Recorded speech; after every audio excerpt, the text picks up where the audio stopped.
समृद्धि नै आजको प्रमुख आवश्यकता हो। जे गर्छु नेपालमा नै गर्छु। एक घर एक उद्यमशील सदस्यको सृष्टि, खुसी साटौँ गन्तव्यसँगै भन्ने मूल नाराका साथ सोमबार GPS prosperity movement in nation अभियानको आरम्भ गरिएको छ। सुखी कसरी हुने, नेपालमै बसेर काम गर्दा उपलब्धि के पाइन्छ, सन्तुष्ट कसरी भइन्छ, यस बारेमा जानकारी गराउँदै गन्तव्य परिवार जीपीएसका अध्यक्ष बल्लभ नेपाल। आज हामी बोल्न साह्रै सजिला भएका छौँ। व्यवहारिक हिसाबले हामी विदेश भासिन सक्दैनौँ। म जतिको युवा आज चाहेर पनि बाहिर जान सक्दिनँ। मेरो रहर पनि छैन। म जन्मिएको यहीँ हो, गर्नु यहीँ पर्ने छ। कुरा काटेर बस्ने समय मात्रै उत्पादनमा लगायौँ भने, एकछिन काने खुसी गरेर अर्कोलाई गाली गर्ने समय मात्रै हामीले उत्पादनमा केन्द्रित गऱ्यौँ भने र आफ्नो भविष्य रूपान्तरणको निमित्त, आफ्नो पुस्ताको भविष्यको रूपान्तरणको निमित्त थोरै कन्ट्रिब्युसन गऱ्यौँ भने कसैको मुख नताकिकन हामी परिवर्तन गर्न सक्छौँ। जसको कारणले गर्दाखेरि यो GPS prosperity movement in nation भनेको जीपीएस हामी कुनै दिन के हो व्याख्या गर्दै जाउँला। आज जीपीएस भनेको नेटवर्क हो, जहाँ पनि पुग्न सकिन्छ भन्ने अर्थले मात्रै बुझौँ। प्रोस्पेरिटी मुभमेन्ट इन नेसन भनेको समृद्धिको राष्ट्रिय महाअभियान। यो गन्तव्यभित्र धेरैवटा परियोजनाहरू छन्, धेरैवटा टिमहरू छन्, धेरैवटा रिसर्च सेन्टरहरू छन्। त्यो सबैको फ्युजन स्वरूप हामीले यसलाई लिडको रूपमा अगाडि बढाएका छौँ। जसको कारणले गर्दा यहाँहरूले हेर्न सक्नुहुन्छ, खुसी साटौँ गन्तव्यसँगै भनेर हामी हरेकको चेहरामा खुसी ल्याउँछौँ भनेर बोल्न मात्रै सक्छौँ। तर चाहने हो भने यो हलभित्रको व्यक्तिहरूको चेहरामा काहीँ न काहीँ खुसीको परिपूरक बन्न सक्छौँ भन्ने कुरा चाहिँ यो जीपीएस मुभमेन्टको मुख्य अवधारणा। हामी हरेक स्थानीय तहसम्मको एउटा चेन अफ कमान्ड बनाउँदैछौँ। यसको मुख्य उद्देश्य भनेको यहाँ कोटेट गरिएको छ, उत्कृष्ट उत्पादन। हामीभित्र के उत्कृष्ट उत्पादन हुन सक्छ?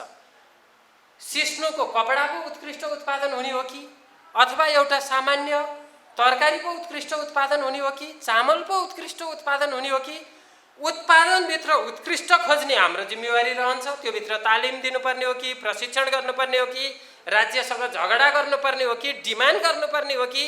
किनभने यो राज्यमा म जन्मिएदेखि कृषि मन्त्रालय बनिएको छ, म जन्मिएदेखि उद्योग मन्त्रालय छ, होइन, म जन्मिएदेखि सहकारी मन्त्रालय छ, म जन्मिएदेखि धेरैवटा मन्त्रालय छ, धेरैवटा मन्त्रीहरू भइसक्नु भएको छ। तर आजसम्म ग्राउन्डमा गएर हेर्ने हो भने परिवर्तन भएको देखिँदैन। तर त्यसको निमित्त बजेटहरू पनि विनियोजन भएको छ। यो सबै कुरामा इनिसिएसन लिने काम अब राज्यको मात्रै होइन, अब यो जीपीएस मुभमेन्टको सदस्यहरूले गर्नुपर्छ भन्ने हो।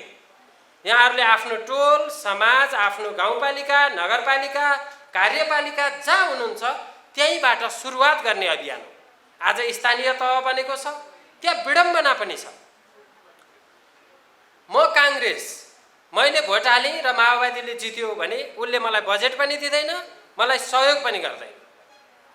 म एमाले, मैले हारेँ र अरूले जित्यो भने मलाई केही पनि गर्दैन। 5 वर्षसम्म आफ्नो पेवा जस्तरी चलाउने संस्कार बसेर गएको छ। त्यसलाई काहीँ न काहीँ तपाईँ हामीले इनिसिएसन लिएर एउटा बाटो भत्काउने काममा मात्रै भन्दा आत्मनिर्भर अर्थतन्त्र निर्माण गर्नेमा त्यो बजेट कति खएर गयो, कति प्रयोग भयो, यो कुरामा इनिसिएसन तपाईँ हामीले लिने। अब नेपालमा रोजगार उत्पादन गर्ने भनेर विगतमा सरकारले विभिन्न नारा ल्याए। नारा ल्याएर हुने भए, सिद्धान्त फलाकेर हुने भए दुनियाँलाई प्रयोग गरिसक्थे। यसका लागि योजना नीति आउनुपर्छ। भाँडो खाली राखेर खान खोज्नु र जमिन बाँझो राखेर समृद्धि खोज्नु उस्तै हो। जल, जमिन, जङ्गल र जनशक्तिलाई सही सदुपयोग गर्ने खालको नीति ल्याउनु पर्यो। आफूलाई क्रान्तिकारी हुँ भन्ने पार्टीहरूले आफूसँग जति लाख कार्यकर्ता भए पनि बम र बन्दुक मात्रै बोकाउने, आफूलाई प्रजातन्त्रवादी, लोकतन्त्रवादी भन्ने पार्टीले कार्यकर्तालाई झन्डा मात्र बोकाउने, अनि यस्तो प्रवृत्तिले नेपाल बन्छ भन्ने प्रश्न गर्दै पूर्व राज्यमन्त्री पदम बहादुर राई, नेपालमा रोजगार उत्पन्न गर्ने योभन्दा अगाडिको सरकारले समृद्ध नेपाल सुखी नेपालीको नारा ल्यायो। कसरी हुन्छ समृद्ध नेपाल? कसरी हुन्छ सुखी नेपाली? नारा लाएर हुने भए सिद्धान्त फलाकेर हुने भए दुनियाँले पहिल्यै गइसक्थे। हुँदैन, योजना आउनु पर्यो, नीति आउनु पर्यो। त्यसैले अब कुरा के भन्दाखेरि भाँडो खाली राखेर भाँडो रित्तो राखेर खानु खोज्नु र जमिन बाँधो राखेर समृद्धि खोज्नु एउटै एउटै हो। खाने हो भने, खान चाहियो भने भाँडामा पकाउनु पर्यो। समृद्धि चाहिने हो भने जमिनलाई बाँधो राख्नु भएन। युवा जनशक्तिहरू विदेश पठाउने, रेमिटेन्सको लोभमा जाने, अनि जमिन बाँझो पल्टाएर समृद्धि खोजेर हुन्छ? हुँदैन। त्यसैले जल, जमिन, जङ्गल र जनशक्तिलाई सही सदुपयोग गर्ने खालको नीति आउनु पर्यो, ल्याउनु पर्यो। अब पार्टीहरू प्राप्त भए गएको फागुनको 17 गतेसम्म नेपालमा 111 दल दर्ता भएको थियो। निर्वाचन आयोगको लागि 111 दल। ती 111 दलको उद्योजना व्यवसाय केही छैन, सबले मागेर खाने हो। अनि चन्दा मागेर खाने पार्टी किन चाहियो?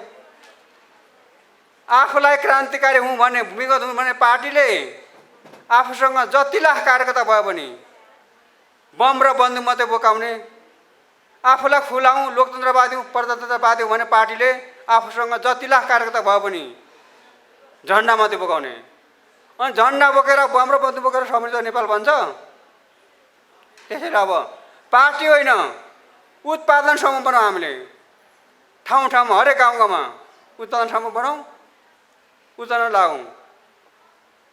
होइन भने हामीले छिमेकी राष्ट्र श्रीलङ्का कथा सुन्दै हाम्रो पनि श्रीलङ्का जस्तो नबनोस्। नेपालमा रोजगारी गर्ने उमेर पुगेका नागरिकहरूको सङ्ख्या 2,07,44,000 छ। त्यो मध्येमा जम्मा 1/3 मात्र नेपालमा रोजगारी पाएका छन्। 34.16% अर्थात् 70 लाखले मात्र रोजगारी पाएका छन्। कस्तो रोजगारी भन्दा पूर्णकालीन रोजगारी मात्र होइन, हप्तामा 1 घण्टा रोजगारी गर्नेको पनि गणना गरिएको छ।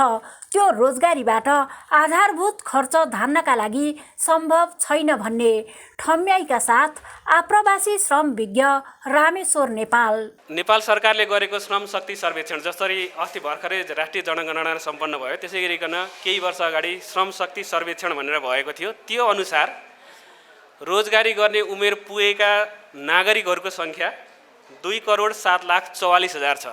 त्यो मध्येमा जम्मा 1/3 मात्रै नेपालमा रोजगारी पाएको छ।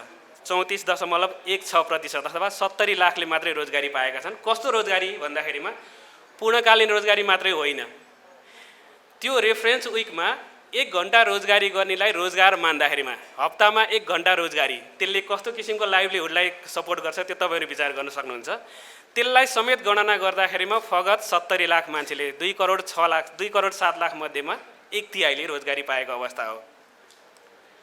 र त्यो रोजगारीबाट आधारभूत खर्च धान्नको लागि सम्भव किन थिएन भने त्यो रोजगारीबाट कति आम्दानी गरेर जसले रोजगारी पाए भनेदेखि कि मासिक जम्मा 17,809 रुपियाँ मात्रै कमाइ भयो अरे, जबकि एकजना परिवारको, एकजना वेज अर्नरको परिवार चल्नको लागि उनलाई न्यूनतम 21,779 रुपियाँ लाग्थ्यो सन् 2018 मा। अहिलेको महँगीको अवस्थामा होइन।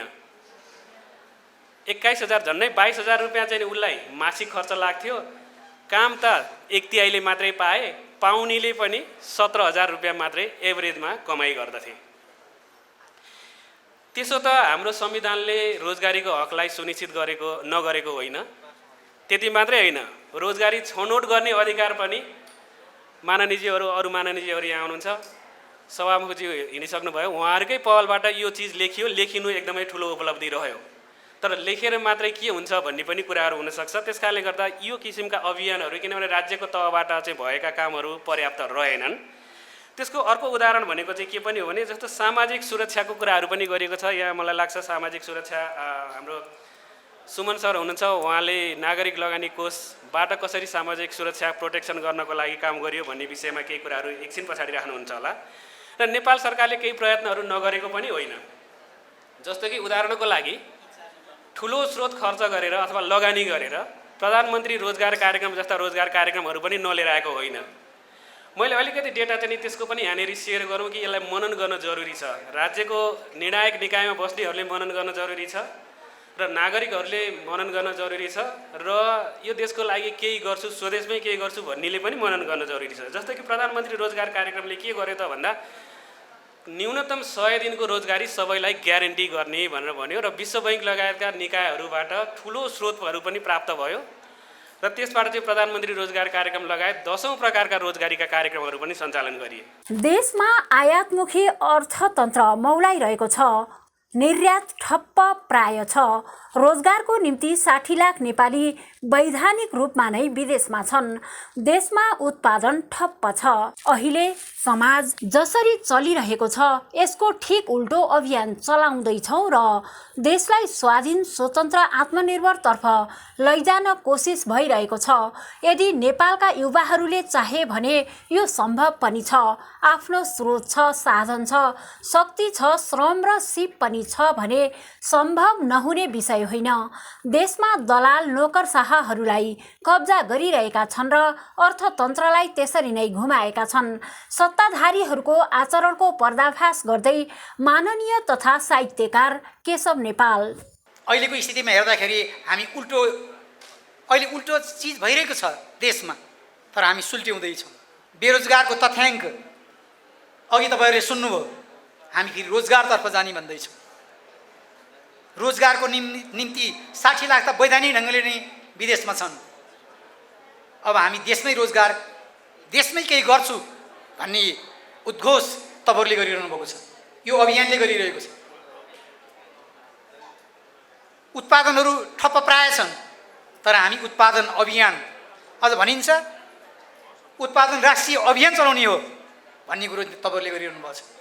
अहिले हेर्दा यो अहिले चलिरहेको जुन समाज जुन चलिरहेको छ त्यो चलिरहेको समाजभन्दा ठिकै उल्टो अभियान चलाउँदैछौँ र देशलाई स्वाधीन र स्वतन्त्र, आत्मनिर्भर अर्थतन्त्रमा लैजानको लागि कोसिस भइरहेको छ। के यो सम्भव छ? यदि नेपालका युवाहरूले, हामी नेपालीहरूले हामी लाग्छौँ भनेदेखि त्यो सम्भव छ। किनकि नेपालमा आफ्नो स्रोत छ, साधन छ, शक्ति छ, श्रम छ, सिप पनि छ, तर त्यसलाई एकीकृत र केन्द्रित गर्ने हामीले बाटो लिइरहेका छैनौँ। राज्यले पनि त्यो ढङ्गले केन्द्रित गर्न सकिरहेको छैन। देशमा दलाल नोकरशाहहरूले मतलब कब्जा गरिरहेका छन् र अर्थतन्त्रलाई त्यसरी घुमाइरहेका छन्। स्वाधीन अर्थतन्त्रलाई अगाडि बढाउन चाहिरहेका छैनन्। देशमै रोजगारी सृष्टि गर्ने राज्यले कुरा गर्छ, तर सृष्टि भइरहेको छैन। सृष्टि भयो भने त्यो एउटा नगण्य ढङ्गले अगाडि बढिरहेको छ। 35 लाख रोजगार हुनको लागि निवेदन गर्छन्, 4-5 लाख मात्रै त्यसमा मतलब रोजगारमा सामेल हुन्छन्। त्यही पनि के भनेदेखि न्यूनतम रूपमा चाहिँ उनले पारिश्रमिक पाउँछन्। 1 वर्षको होइन, 3 महिनाको मात्रै पाउँछन्। त्यो स्थिति छ। त्यो स्थितिलाई फेर्ने भनेको, त्यो फेर्ने अभियानको निम्ति तपाईँहरू अगाडि बढिरहनु भएको छ। अहिले यसो हेर्दा धेरै मान्छेले यो सम्भव छ या छैन धेरै प्रश्नहरू उठाउँछन्, तर तपाईँहरूले यो प्रश्नको जवाफ अब कुराले मात्रै होइन, तपाईँहरूले अब काममै, गाउँ-गाउँमा, स्थानीय निकायहरूमा उत्पादनलाई अगाडि बढाउने, रोजगारलाई अगाडि बढाउने अनि विदेशमा गएकाहरूलाई स्वदेशमा ल्याउने र यहाँ रोजगारी सृष्टि गर्ने कामको लागि तपाईँहरू मतलब लाग्नुहुनेछ।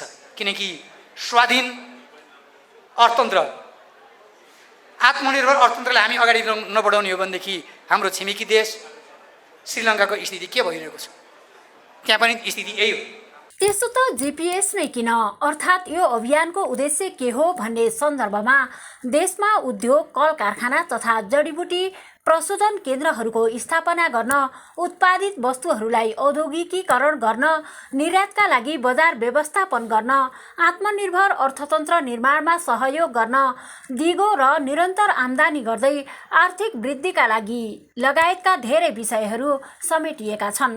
देशमा सहकारी फस्टाउँदा पनि रोजगारीको वातावरण बन्ने आशय व्यक्त गर्दै सहकारी तथा कानुनविद सुमन पौडेल, यस कार्यक्रमको बारेमा मलाई 2-4 महिना अगाडि 5-6 महिना अगाडि हाम्रो सिद्ध भाइ नेपाललाई म भाइ भन्छु, भाइले एउटा खाका मलाई ल्याएर देखाउनु भयो।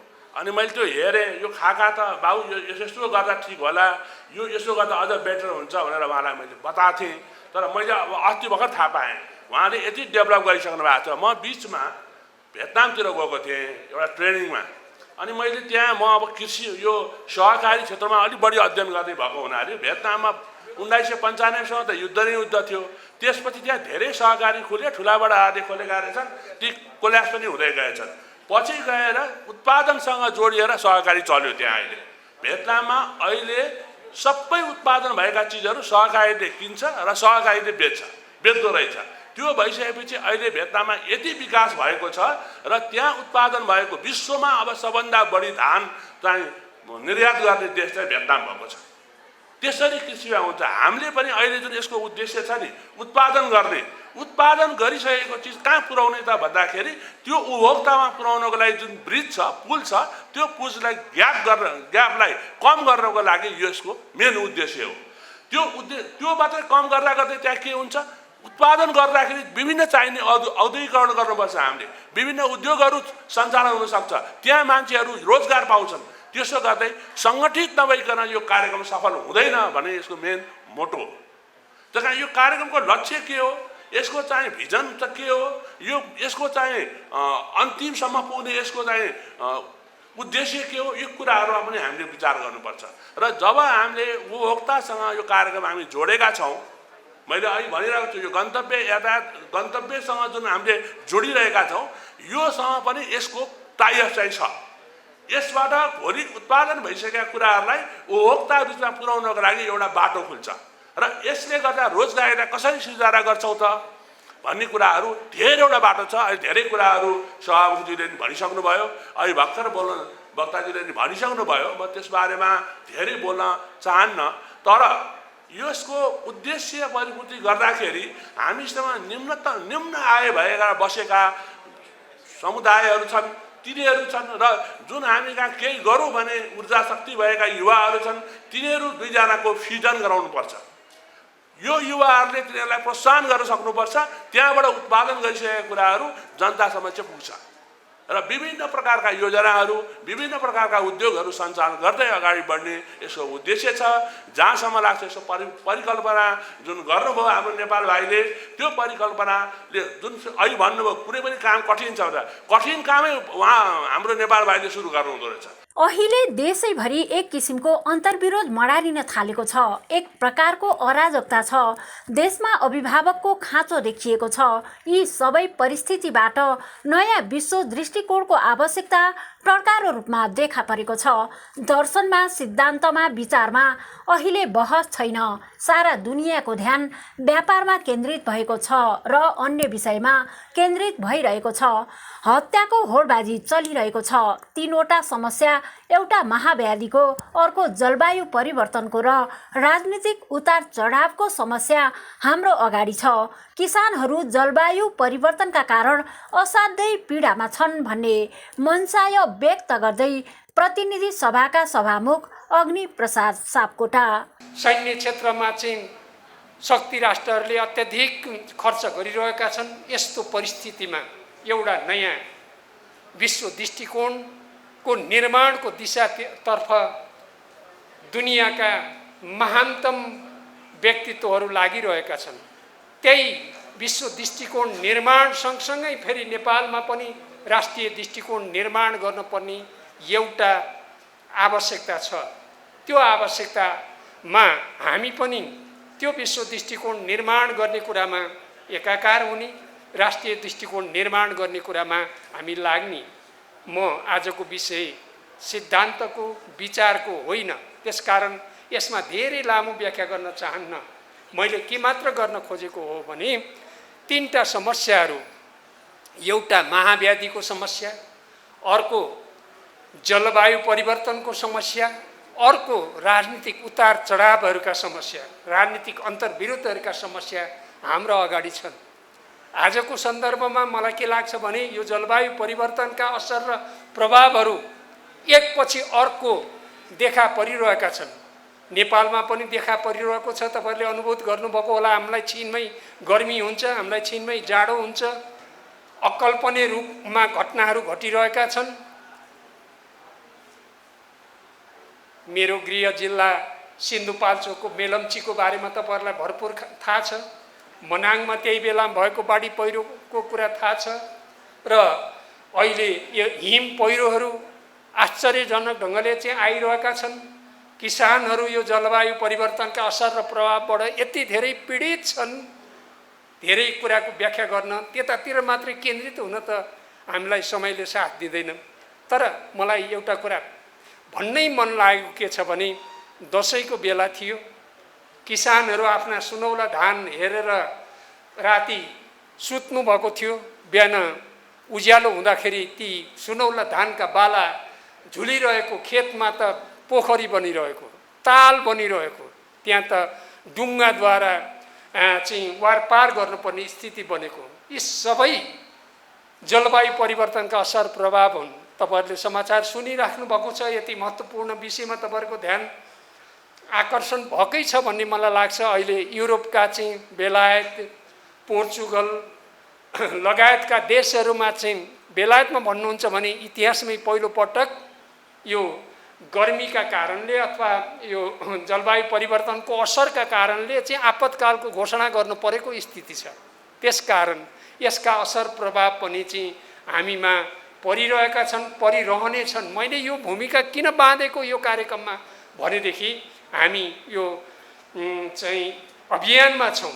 यो अभियानमा हुँदाखेरि यदि हामीले यो जलवायु परिवर्तनका शिक्षाहरूलाई राम्रोसित अध्ययन गरेनौँ, यसका असर प्रभाव बारेमा चाहिँ राम्रोसित विश्लेषण गर्ने, बुझ्ने गरेनौँ र यसका असर र प्रभावबाट बस्नेतिर ध्यान दिएनौँ भने हामी सफल हुन सक्दैनौँ। त्यसकारण यसका शिक्षाहरूलाई पनि हामीले ग्रहण गर्नै पर्छ र यसमा सबभन्दा बढी ध्यान दिने कुरा के हो भने हरित क्रान्तितिर नै हो।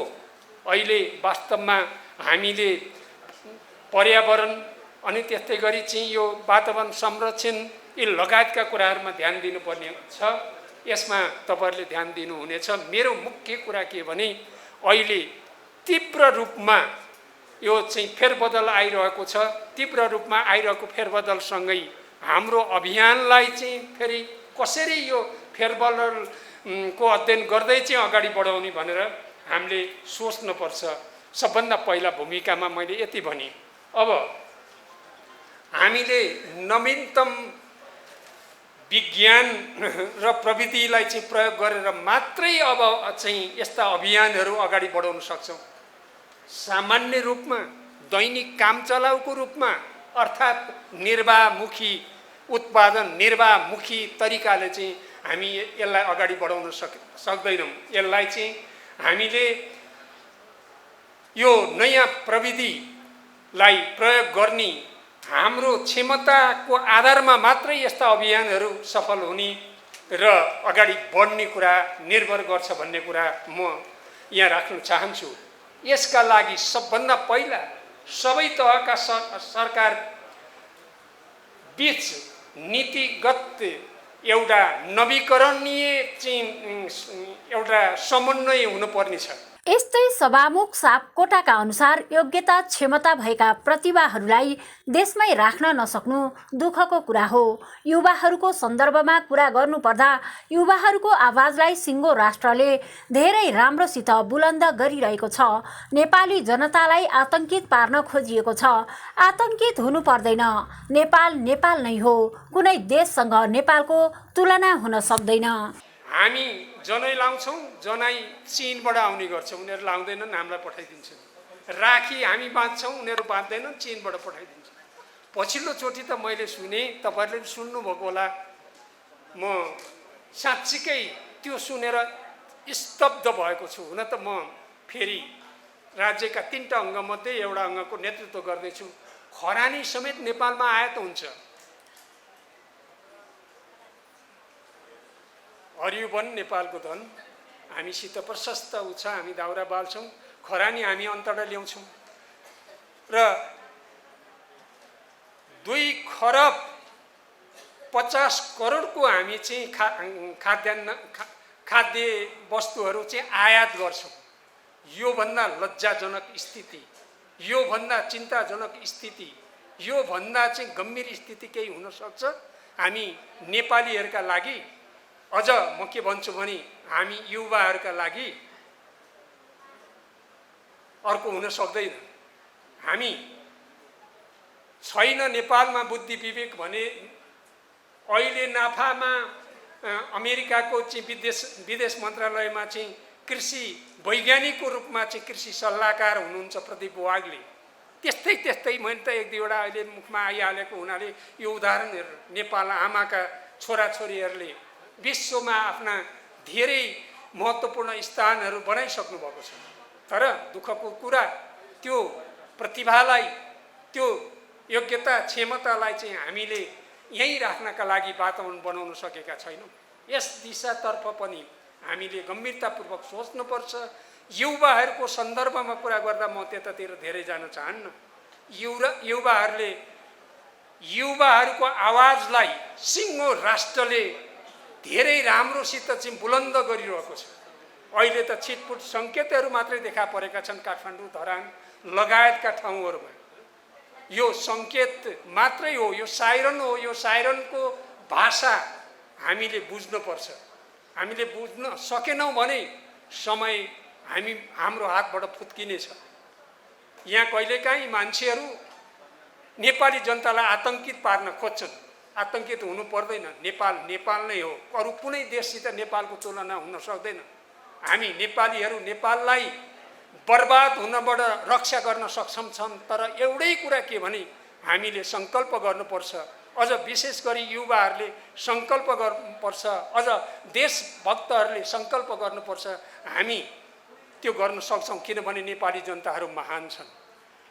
नेपाली जनताहरू लोकतान्त्रिक छन् र नेपाली जनताले तीखो नजरले हामी जिम्मेवारीमा बसेका मान्छेहरूलाई हेरिरहेका छन्। निकै तीखो नजरले हेरिरहेका छन्। आवश्यक पर्दा नेपाली जनता हस्तक्षेप गर्न तयार छन् र हामी अलिकति चाहिँ चेतनशील मान्छेहरू, अलिकति केही गर्छौँ भनेर चाहिँ अगाडि बढेका मान्छेहरूले यस्ता कुरालाई नि विचार गर्नुपर्छ। हामी नेपालीहरू नेपाललाई बर्बाद हुनबाट रक्षा गर्न सक्छौँ। तर एउटै कुरा के भने हामीले सङ्कल्प गर्नुपर्छ। विशेष गरी युवाहरूले सङ्कल्प गर्नुपर्छ। देशभक्तहरूले सङ्कल्प गर्नुपर्छ। किनभने नेपाली जनताहरू महान छन्। नेपाली जनतालाई तीखो नजरले हामी जिम्मेवारीमा बसेका मान्छेहरूले हेरिरहेका छौँ। आवश्यक पर्दा नेपाली जनता हस्तक्षेप गर्न तयार छन् र हामी अलिकति चेतनशील मान्छेहरू केही गर्छौँ भनेर अगाडि बढेका मान्छेहरूले यस्ता कुरालाई नि विचार गर्नुपर्छ। यही कुराहरूलाई विचार गर्दै अघि बढ्यौँ भने सफल हुन सकिन्छ। स्थानीय उत्पादन वृद्धि गर्ने नै कुरा हो। तर विडम्बना 2 खर्ब 50 करोडको खाद्य वस्तु आयात गर्छौँ। हाम्रा सबै जमिनहरू बाँझा छन्। यसलाई अन्त्य गर्नका लागि यस्ता अभियानले नै योगदान पुर्याउँछ। विविधीकरण, व्यवसायीकरण र आधुनिकीकरणमा ध्यान दिन सके नेपाल निर्यातमुखी बन्न सक्ने कुरामा ढुक्क हुन सकिन्थ्यो। ओमकार टेलिभिजनका लागि क्यामेरामा हरि भण्डारीका साथ शान्ता लम्साल, काठमाडौँ।